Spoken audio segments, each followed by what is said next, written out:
The stakes will be high tonight when Donald Trump addresses the nation from Fort Myer military base.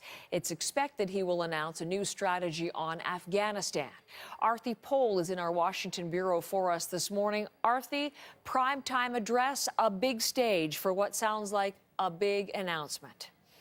Absolutely. Good morning to you, Heather. Certainly, this will be an important address that we hear from the United States President. What are we expecting to hear? Well, in his press release that went out yesterday, we heard that, of course, it will be a strategy that outlines the new way forward in Afghanistan and in South Asia. The expectation that we're seeing is that there may be more troops that will be deployed to Afghanistan. What role they will play, of course, we'll have to wait and see what the president says this evening during that 9 p.m. Eastern Time address. There's an expectation that a few thousand more troops will be deployed to Afghanistan in a counter-terrorism capacity, perhaps advisory roles, but they'll also be looking for more cooperation from the military within the region as well. But we know that this is following talks and discussions that went on Friday at Camp David with many officials, with the vice president, with the defense secretary, as well as the National Security Advisory team. And some of the options that were put forward were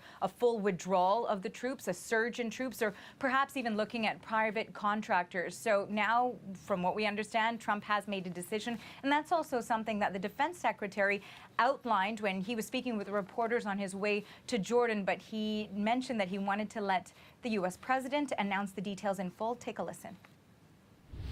The president has made a decision, as he said. He wants to be the one to announce it to the American people, so I'll stand silent until then, until that point. And so certainly you're hearing there that they do want to allow Donald Trump to take the lead on this.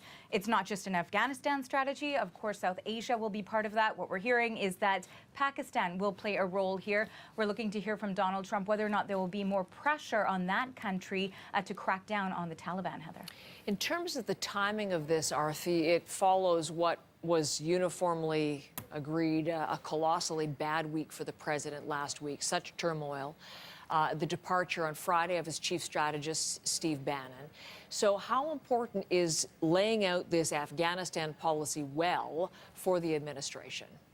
Well, this is a bit of a reset. I mean, if anyone was watching all of the Sunday political talk shows here in the United States, all they were talking about was the reaction to Charlottesville, how to go forward. So that was really the big talk, the big buzz, the departure, as you mentioned, of the chief strategist, Steve Bannon, which we saw also unfold last week. So this will be an opportunity to reset and change the conversation also, which we know that the White House, that Donald Trump would certainly like to see. Part of this, the reason why it's also so critical too, is to see the president doing presidential posture.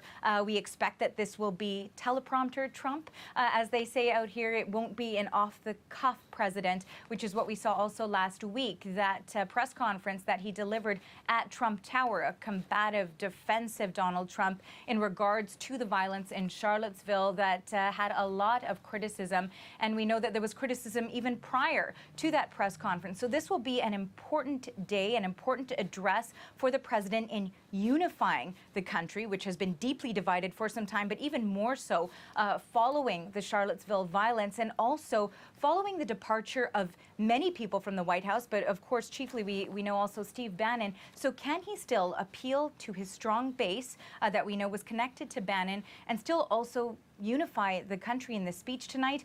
You know, with this president too, which is unpredictable, we'll have to wait and see, Heather. Arthi, thank you so much. Arthi Pole there in our bureau in Washington this morning.